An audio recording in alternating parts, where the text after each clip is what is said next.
Hello guys, I'm CBMF Productions. With the new year upon us, and with how absolutely stacked the next couple years will be for films, hopefully they can finally come out in theaters in the way they're meant to be seen. There's so much on the horizon that we're just this close to getting. I think we'll make a fun video just to look at my most anticipated films for the year. This list is by no means what I'm expecting to be the best films of the year by the time we get to December, considering the fact that so many films, even in the dry year that was 2020, pretty much the majority of the films that I love that come out every single year are films that kind of fly under the radar and don't surprise me. Like films like Hereditary or Doctor Sleep or The Invisible Man. So this list is not going to be about films that I think are going to win Oscars or anything. This list is about out of all the scheduled films that are coming out this year for the time of this recording. Again, any of these days can move because COVID is still a thing. These are the ones that I'm most looking forward to, regardless if I'm going to watch it on the big screen or the small screen. And despite the fact this is a pretty big list, there are so many other big franchise films that I'm not going to put on this list, nor will I put any honorable mentions because I feel it's kind of pointless when you're talking about films that you're most anticipated for. But I would love to see what your ranking is for the most anticipated of this year, and please leave them down in the comments. Now let's not waste any more time and get into the list. Coming in at number 21 for me is gonna be Nobody. This was a film that kind of flew under the radar that I didn't really hear about until about a month ago when I started seeing advertising for this film on Instagram, and I eventually saw a trailer in front of Wonder Woman when I watched it in theaters. And this is one of those movies that kind of sold me based on the concept alone. The thought of this John Wick Taken style action film starring Bob Odenkirk as a retired assassin or somebody who's in that business is something that I want to watch instantly. I don't need a trailer, I don't need a poster. If you tell me that Saul Goodman is going to be kicking ass like John Wick, you got me in the theater. Along with the fact that as the time's recording, it's meant to be one of the earliest films that are coming out of the year that actually has some traction behind it, so we don't really have to wait a whole lot for this film to come out, unlike most of the other films on this list where you have to wait till like the summer or the fall to watch it. The reason why it is at the bottom of the list for me is simply the trailer that we did get wasn't super interesting, simply because we've seen so many other action films like it. But again, this is a film that I cannot wait to see.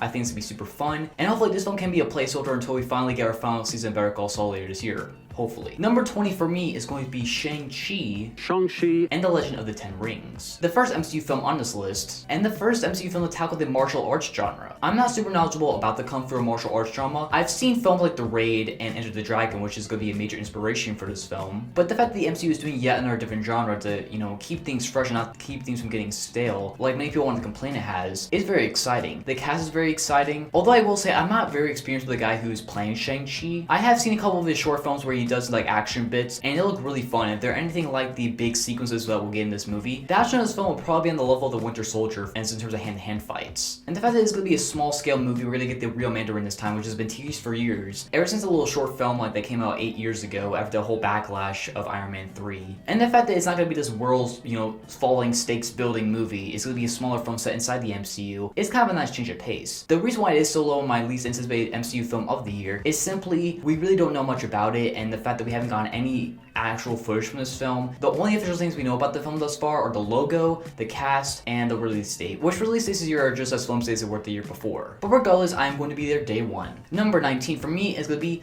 The Eternals. Yet another MCU film that we're going to get that is going to be widely changing up the genre and the pace for the MCU. And just from the sounds of this film alone, I'm very excited for it. The fact that it's going to be about these celestial beings that apparently Thanos is from, and we might get a little young Thanos in this movie. The fact it's going to take place over the course of centuries, and the concept art alone that we got from Comic-Con 2019 is just beautiful, and I cannot wait to see what this film's going to look like, hopefully if I see it in the theater. The cast is super powerful from Kumail Nanjiani, Angelina Jolie, Brian Tyree Henry, and just so many others. And going way more into the cosmic mode that we've seen bits of in Guardians of the Galaxy and such is very exciting for me. The reason why it is so low and almost at the same level as Shang-Chi, just only a slightly bit higher because I think the concept alone is more interesting than Shang-Chi, which is going to be like a Kung Fu martial arts movie. It's just simply similar to Shang-Chi. We really haven't gotten any sort of official footage from this film. The only things we've gotten thus far are like leaked set toys and leaked photos from the sets. The only official things we've gotten this far are a logo, a release date, and the cast. And the fact that it is so far away to almost at the end of the year, we should have gotten it last November, we're not getting it until 10 months from now, is very frustrating. But regardless, I'm still very hyped for The Eternals. Number 18 for me is going to be the Uncharted movie. Despite that I'm not a massive gamer, unless you talk about the Nickelodeon games, which of course I'm an expert in, I love the Uncharted games. I've played all 4 Nathan Drake style games. I haven't played the PS Vita one or the Lost Legacy game, but I do vividly remember getting the PS4 around 5 or 6 years ago for Christmas, and I got the Uncharted Legacy collection with it, and I binged all 3 games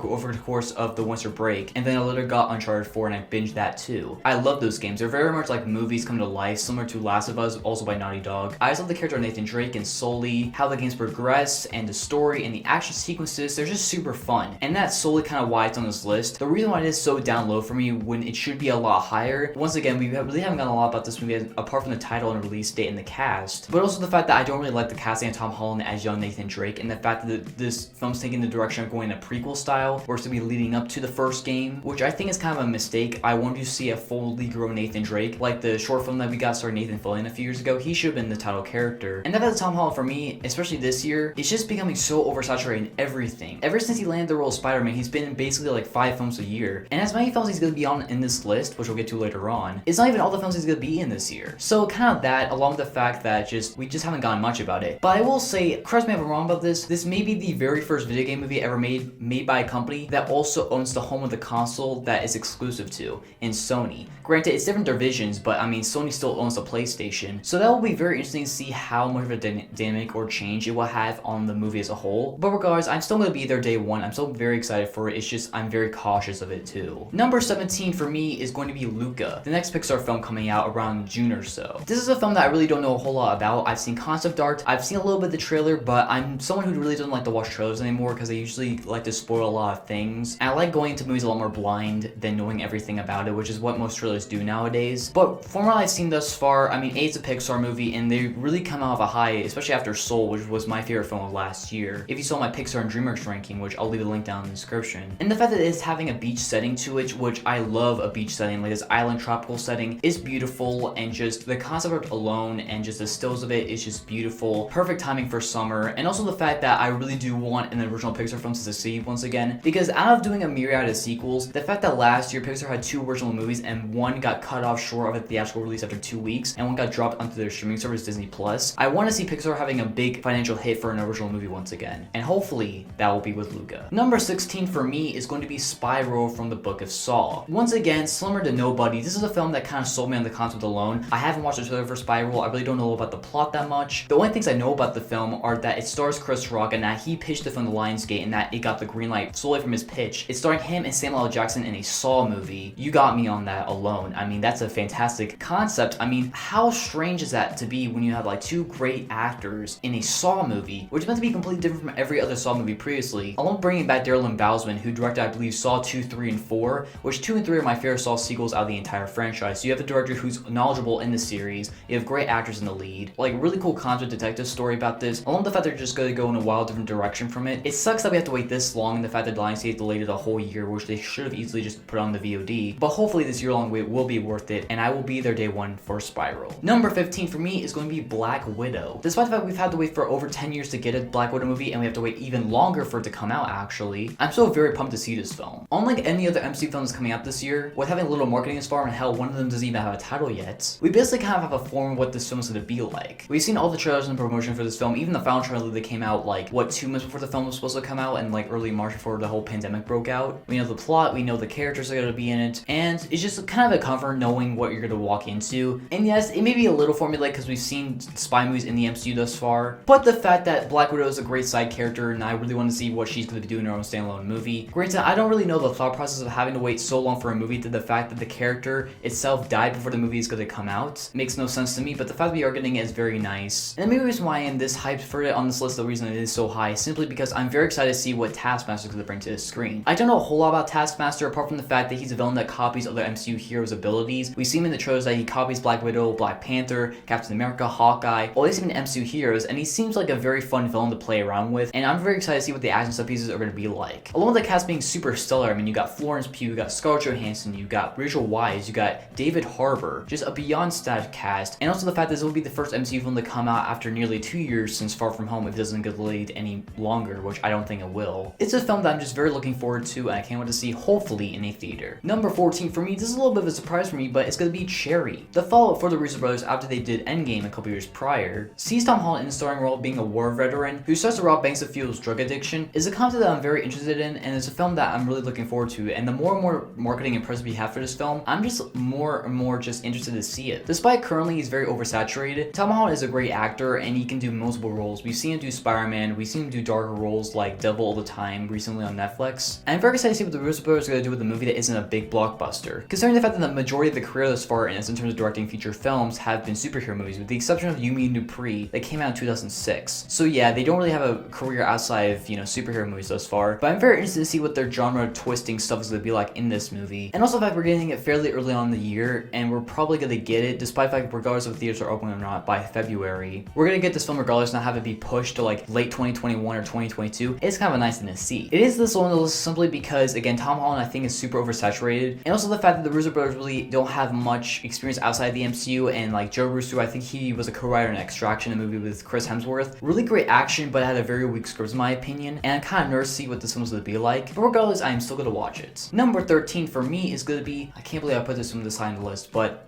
I mean, Venom Let There Be Carnage. Again, this list is not based on what films I think will be the best of the year. I highly doubt this film will even crack the top 30 of the year by the time we get to December. But I am beyond curious to see what the hell Venom 2 has in store for us. Knowing the fact that we're getting a massive directorship from Ruben Fleischer to Andy Serkis, who's a director who's not only been, super experienced in CGI from playing characters like Caesar and Golem and Snoke, not to mention he's very experienced in playing superhero and superhero villains, from playing Claw in Black Panther and Age of Ultron, and also he's going to be playing Alfred in the upcoming Robert Pattinson Batman film. He seems like the right guy for the job, despite the fact I haven't seen his Mowgli film that he made for Netflix a few years ago. Not to mention, I think this will probably be a course correction for the Venom Spider-Man-ish universe from Sony, where the first film felt very generic. I feel like this film's going to be a lot more wacky and goofy and more comic book-like, and just embracing the weirdness of this character. With how stupid Willie Harrison looks from the set photos and the editing of the first film, very interested to see how he's going to play Cletus Cassidy, and just how Carnage and Venom are going to play on screen together and how they're going to fight is very interesting. Along with the fact that, along with if we're going to get a Tom Holland cameo in the mix, which, I mean, at this point you gotta have it. If Michael Keaton's going to be in Morbius, you gotta tie those films together at some point. And I think it's going to be a very fun summer blockbuster, and I just think it's going to be a lot of fun. Again, I don't expect this film to be like one of the best comic book films in the entire year, but I just want a fun popcorn movie and a film that at least is better than the first film. Number 12 for me is going to be No Time to Die. The final installment for Daniel Craig as James Bond is a film that we've been waiting, similar to Black Widow and so many other films on this list, for ages at this point, it seems like. But regardless of what happens, this is a film that I'm very excited to see, and a film that I have a lot of close relations with. Not to mention that Daniel Craig's James Bond is my favorite Bond out of all the ones that have come out thus far, and Casino Royale and Skyfall being my favorite Bond movies, but also the fact that Skyfall was one of those movies that I saw very young in theaters. I was like 10, and that and the first Avengers, one of those films that got me into actual movie making, and I probably wouldn't be here if it wasn't for Skyfall and other films like it that came out around 2012, 2013 or so. So I do have a lot of personal ties to Daniel Craig's James Bond universe, and I'm very interested to see how it plays out.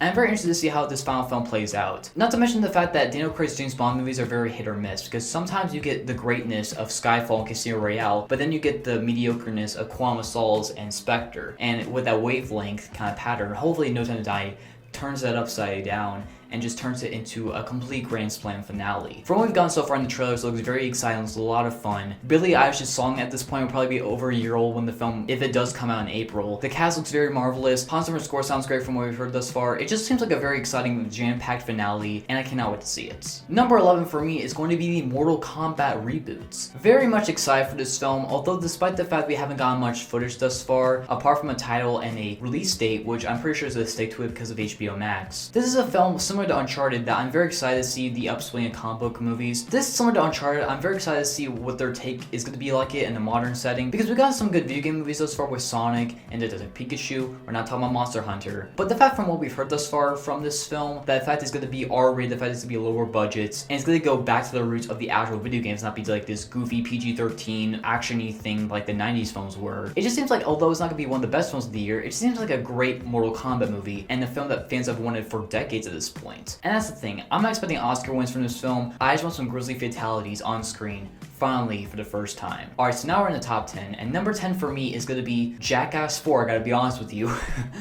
The Jackass movies are something that I really do hold near and dear to my heart. I have an entire box set of the main Jackass films, including Bad Grandpa, that I got from Target. And those are films I just love to rewatch and just love to watch clips of it on YouTube and such. They're just very fun to watch. Similar to Mortal Kombat, these films are not meant to win Oscars, not meant to make you cry. Well, I mean, unless you're cringing at the pain that these people are going through to make this movie. These films are just meant to have fun with the crowd for 90 minutes, see what crazy stunts Johnny Knoxville and his crew get into, and hopefully, since I think this will be the final one, because Johnny Knoxville's kind of, they're getting old at this point. hell. I think they were shooting the film, and him and Steve-O got in the hospital after 2 days of shooting after like running on treadmills with band equipment. So you know that this film is going to be crazy. I'm just really interested to see how they're going to wrap this thing up and just see what craziness lies underneath the surface that we don't know yet. Number 9 for me, this is kind of a film that no one's talking about, but I'm very excited for this film, similar to Jackass 4 and No Time to Die. This is going to be the final film of a series that I've been very much anticipating, that I've really grown to love over the past year or so, and that's going to be The Collected. This is the final installment of the Collector trilogy. If you don't know what the Collector series is about, there are these two films, one came out in 2009, the other one came out in 2012, called The Collection. It basically revolves around the serial killer who wears this like really weird rubber mask, who sets up these really elaborate traps and has his, like his own little base and stuff.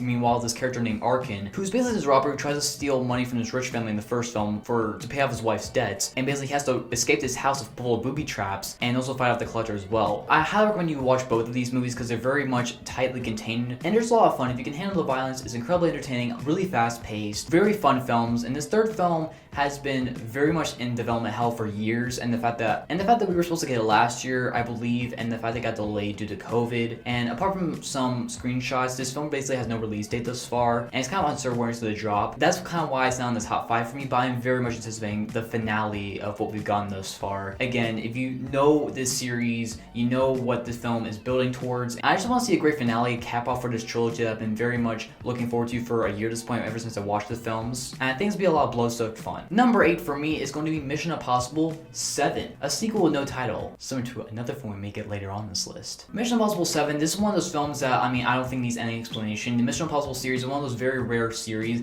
that gets better with every single installment. Fallout being my favorite of the Mission Impossible films thus far. Just, they get better, they get bigger, they get badder, and Tom Cruise, similar to the Jackass crew, constantly putting himself in moral peril for our entertainment's sake, which I think is very ballsy. I don't really know if that's smart, but I mean, it's his life, he can do what he wants. And the fact that this will be the first part of a final 2-part arc for these Mission Impossible films, it's basically like the Infinity War of the Mission Impossible series. And next year, when we get Mission Impossible 8, hopefully, it will be the end game. And I'm very much looking forward to it. I don't know what crazy stuff Tom Cruise is coming up behind the scenes, although we heard that it's a little rant, so he's very passionate about the film. And that's what we've seen him run across a building in Tokyo. Cannot wait to see what this film's gonna be like. Very excited to see what the cast is gonna be like. I'm a very big fan of Palm Clementif and Haley Atwell. Just a lot of things that I'm looking forward to. I want this film now. November can't come any sooner. Number 7 for me is going to be Halloween Kills, the second installment of the Halloween 2018 trilogy that we're getting, similar to Mission Impossible. This is going to be the second installment of the final part arc for Laurie Strode and Michael Myers in this saga, with Halloween Ends coming out next year. And I'm very much looking forward to this film, similar to every other film on this list before it. From what we've heard thus far, that it's going to be super intense and violent. That's going to have possibly the biggest body count of the entire series thus far, which is going to be massive. The fact they're getting such a stacked cast, you're getting Anthony Michael Hall as Tommy Doyle, the fact that we're getting other cast members from the original film, or the original characters coming back as new actors. Just very much interested to see how this one's going to continue the story of Halloween 2018, and I'm interested to be a parallel of Halloween 2, the original Halloween 2, and just see what just crazy blood-soaked entertainment Michael Myers is to bring hell on Haddonfield. The trailers that we've gotten thus far really haven't done much for me, but again, this film is still very far away. But the fact that Jason Blum has stated that regardless of what situation the pandemic is going to be in by October 15th, we are getting the film on that date, so it's not going to move to 2022 or something like that. So I'm very much confident, and it's one of the few films this year so far that, I'm not worrying about moving its release date and such. So it will definitely be on my radar when it comes out this Halloween. Number 6 for me is going to be Dune. Again, another film that really doesn't need much introduction. If you know this film, you know why it's so high in this list. Denis Villeneuve is directing it, who has been a masterclass, one of those directors that, you must watch every single film he comes out with. He did Sicario, and Prisoners, one of my favorite films of all time, Blade Runner 2049. He has a complete stacked list of great films, and this film looks like to be no exception. Once again, it's similar to Mission Impossible 7 and other films like it. It's going to be the part 1 of a either part 2 storyline or of a trilogy of films, and just from what we've seen thus far from the trailer, beyond stacked cast this film has in store for us, looks completely breathtaking from the visuals, and I'm very glad that Denis Villeneuve is very much fighting against the whole HBO Max thing, because this film is definitely meant for the big screen. The reason why it's not in the top 5 for me is simply just because it is so far. We were supposed to get it at Christmas time, December 18th, and the fact that we had to wait all the way till October to watch it, and that's if the film sticks in 2021, which again is kind of an uncertainty at this point. And it's just a film that, although I'm not a big fan of the books, I have watched a David Lynch film from 1984, and I'm very interested to see how this film adapts that material. Alright, now we're in the top 5, and this is a very strange list of movies. So number 5 for me is going to be Old. If you don't know what this film is, I can't really tell much either because this film has absolutely no plot synopsis. All we know about it is that it's the next film from M. Night Shyamalan. If you know that name, you know why it's this high in the list. M. Night Shyamalan's a director who has been notorious in the Hollywood industry. Good or bad, he's one of those directors similar to Denis Villeneuve. He's a director that you must see every single film he comes out with. Regardless if it's great as something like, Unbreakable or The Sixth Sense, or something as terrible as Lady in the Water, The Happening, or Last Airbender, or After Earth. Good or bad, he's one of those directors that when he puts out a film, that film is easily one of the most memorable films of the entire year. And that's why this film is so high up in this list, because I know I'm going to expect something very wild and very crazy, regardless if it's going to be the next After Earth or if it's going to be the next Unbreakable. And the fact that it's so shrouded in mystery, because the only thing we know about the film thus far is the poster, release date, and the cast. And I'm very much glad that I don't have to avoid trailers and such thus far. And once again, it's a film that I'm going to watch day one, and I just cannot wait to see what craziness Shyamalan has in store for us. Number 4 for me is going to be A Quiet Place Part 2. The film that almost came out a week before. I literally had tickets to see a double feature with this in the first film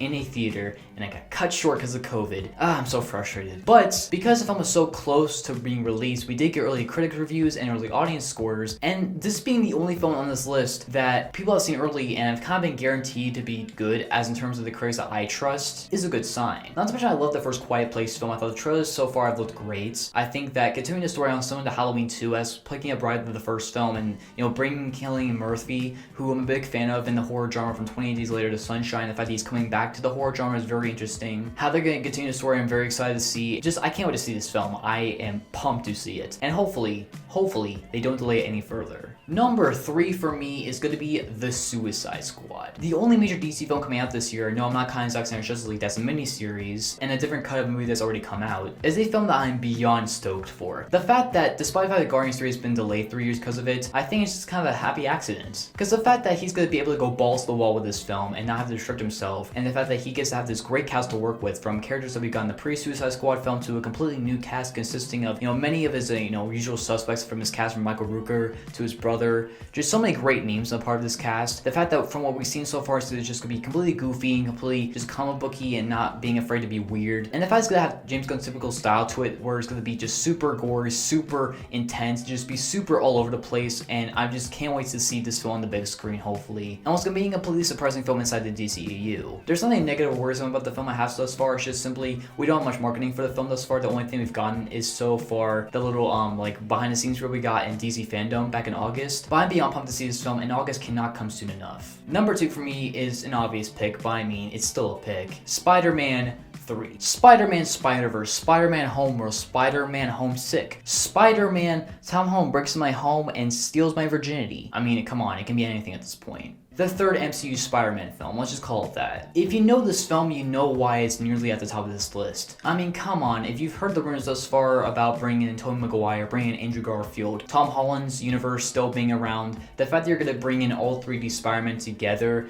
along with so many other villains from the previous incarnations of Spider-Man coming back, from Jamie Foxx, Alfred Molina, along with possibly bringing in Willem Dafoe and Thomas Hayden Church and just so many other people. As a lifelong Spider-Man film, I've wanted this film for years, and I'm so glad that we might actually get it in this year. Despite we have to wait so long, nearly a year to get it, because it's coming out in December, hopefully no longer being delayed. I mean, again, I don't really have to explain why this film is this high, because it's just like, bringing in all 3 Spider-Man in one film is going to be glorious to see on the big screen. The only thing that is keeping from being at the top spot is I do have a major concern towards it, in that I'm afraid it's going to be like the other Spider-Man sequels that we've gotten, where we've gotten tons of villains and tons of different side characters, and that it will be too big for its own good. Similar to Spider-Man 3 and The Amazing Spider-Man 2, and I don't want to have the same fate as that. Not to mention you have the gigantic cliffhanger of Peter Parker's identity being revealed, you might bring in Charlie Cox's Daredevil, which again, may get. Can't wait to see that, hopefully. There's just so much going on in this film that we've seen thus far, and this is only rumors. We have nothing thus far. We don't even have a title officially yet. But there's just so much I'm looking forward to, and just so much that I just cannot wait to see on screen. I'm just geeking out about this film just thinking about it, and we don't even have a title or a trailer for this film yet. December cannot come soon enough. But despite that, I cannot wait to see Spider-Man. My number 1 film, the one that I'm looking most forward to in 2021,